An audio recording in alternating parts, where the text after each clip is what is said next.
जो बात मैं बताने जा रही हूँ ना वो थोड़ी भावुक है, थोड़ी प्यारी है और थोड़ी-सी दिल को छू लेने वाली भी है। मेरा नाम शालिनी है। उम्र अभी-अभी 30 की हुई है। और हाँ, लोग कहते हैं कि मेरी मुस्कान बहुत प्यारी है। शादी को 5 साल हो गए, पर बच्चा अभी तक नहीं हुआ। तो घर वाले तो बस यही पूछते रहते हैं कि कब अच्छी खबर आएगी? मैं हँस के टाल देती हूँ, पर अंदर से सोचती हूँ कि अच्छी खबर तो रोज़ आ रही है, बस किसी को बताने लायक नहीं। अब मैं आपको अपनी वाली बात बताती हूँ। हमारे मोहल्ले में एक लड़का रहता है, नाम है रोहन। उम्र होगी कोई 19 से 20 की।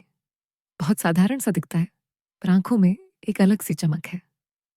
कद लंबा, कंधे मजबूत और बात करने का ढंग इतना साफ कि सुनने में अच्छा लगता है। वो हमारे घर के ठीक सामने वाली गली में रहता है। उसकी मम्मी और मेरी सास अच्छी दोस्त हैं, तो वो आते-जाते रहता है। एक दिन मैं पूजा करके निकली थी। साड़ी पर फूलों की महक थी। मैंने सोचा था कोई नहीं देख रहा, पर जैसे ही मैं बाहर आई, सामने रोहन खड़ा था। उसके हाथ में मिठाई का डिब्बा था जो उसकी मम्मी ने भेजा था। उसने मुझे देखा और धीरे से मुस्कुराया। मैंने जल्दी से आंचल ठीक किया। उसने डिब्बा आगे बढ़ाया और बोला, भाभी, मम्मी ने कहा आपके लिए ये प्रसाद है। हमारी उंगलियां छू गईं। उसने 2 पल तक डिब्बा नहीं छोड़ा। मैंने हल्के से झटका दिया। उसने मुस्कुरा के कहा, भाभी, ये बहुत मीठा है, संभाल के रखिएगा। मैं अंदर चली गई, पर दिल थोड़ा तेज धड़क रहा था। उस दिन के बाद से वो रोज कोई ना कोई बहाना ढूंढता। कभी कहता, भाभी, लाइट का स्विच खराब है, देख लूं। कभी कहता, भाभी, छत पर पौधों को पानी देना है, बारिश आने वाली है। और हर बार वो इतने पास आता कि उसकी बातें मेरे कानों में मीठी लगती। फिर एक दिन शाम के 7 बज रहे थे। मेरे पति जी ऑफिस के काम से बाहर गए हुए थे 2-3 दिन के लिए। मैं अकेली थी। अचानक बिजली चली गई। रोहन आया और बोला, भाभी, हमारे यहाँ इन्वर्टर है, आप इधर आ जाइए, थोड़ी देर बैठ जाइए, पंखा चला दूंगा। मैंने मना किया, पर वो जिद करने लगा। आखिर मैं उसके घर चली गई। उसकी मम्मी पापा किसी रिश्तेदार के यहाँ गए हुए थे। सिर्फ वो था घर पर। वो मुझे अपने कमरे में ले गया। कमरे में हल्की रोशनी थी, पंखा चल रहा था। उसने मुझे कुर्सी पर बैठने को कहा। मैं बैठ गई। वो मेरे सामने फर्श पर बैठ गया। बातें शुरू हुई। पहले तो सामान्य। फिर उसने पूछा, भाभी, आप इतनी अच्छी हैं, भैया आपको इतना अकेला क्यों छोड़ जाते हैं? मैंने हंस के टाल दिया, पर वो आगे बढ़ा। बोला, भाभी, मैं तो आपके बारे में सोचता रहता हूँ। मैंने पूछा, क्या सोचता है? वो शर्मा गया। फिर बोला, ऐसा कि आप मेरे साथ बहुत खुश हो? मेरा दिल जोर से धड़का। मैं उठने लगी, पर उसने मेरा हाथ पकड़ लिया। बोला, भाभी, बस एक बार, कोई नहीं जानेगा। मैंने हाथ छुड़ाया और बोली, रोहन, तू पागल हो गया है? मैं तेरी भाभी हूँ। वो मेरे पैरों पर बैठ गया। आंसू आने लगे। बोला, भाभी, मैं जानता हूँ ये गलत है, पर मैं कंट्रोल नहीं कर पाता। आप जब भी आती हैं, मेरे मन में तूफान आ जाता है। मैं हैरान रह गई। मैंने उसे उठाया, गले लगाया जैसे बड़ी बहन लगाती है।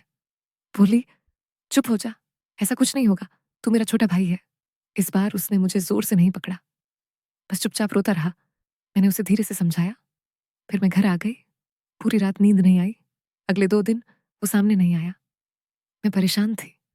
तीसरे दिन मैं उसके घर गई। उसकी मम्मी ने पूछा, क्या हुआ बेटी? मैंने कहा, रोहन से मिलना है। वो अपने कमरे में था। मैंने दरवाजा खटखटाया। उसने खोला। आंखें लाल थीं। मैं अंदर गई, दरवाजा बंद किया। उसके पास गई, गाल पर हाथ रखा और बोली, मैं तेरी वजह से परेशान हूं, तू ऐसा क्यों करता है? वो फिर रोने लगा। मैंने उसे गले लगाया। इस बार सिर्फ स्नेह से। मैंने उससे ढेर सारी बातें की। उसने बताया कि उसकी जिंदगी में कोई अपना नहीं है। मैं उसकी पहली सच्ची भावना हूं। मैंने उसे समझाया कि ये सिर्फ आकर्षण है, गलत रास्ता नहीं। फिर मैंने उसे एक नया रास्ता दिखाया। बोली, रोहन, तू पढ़ाई में बहुत तेज है। तू शहर जा, अच्छा इंसान बन, तेरी जिंदगी बदल जाएगी। मैं तेरी बड़ी बहन हूं, हमेशा तेरे साथ हूं।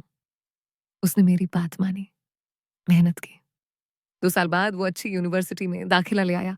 जब रिजल्ट आया, वो मेरे घर दौड़ा आया। मेरे पैरों पर बैठ गया। बोला, भाभी, आपने मुझे नई ज़िंदगी दी। अगर आप उस दिन मुझे रोक देतीं, तो शायद मैं आज ये सब ना कर पाता। मैंने उसे गले लगाया, सिर्फ़ ममता से।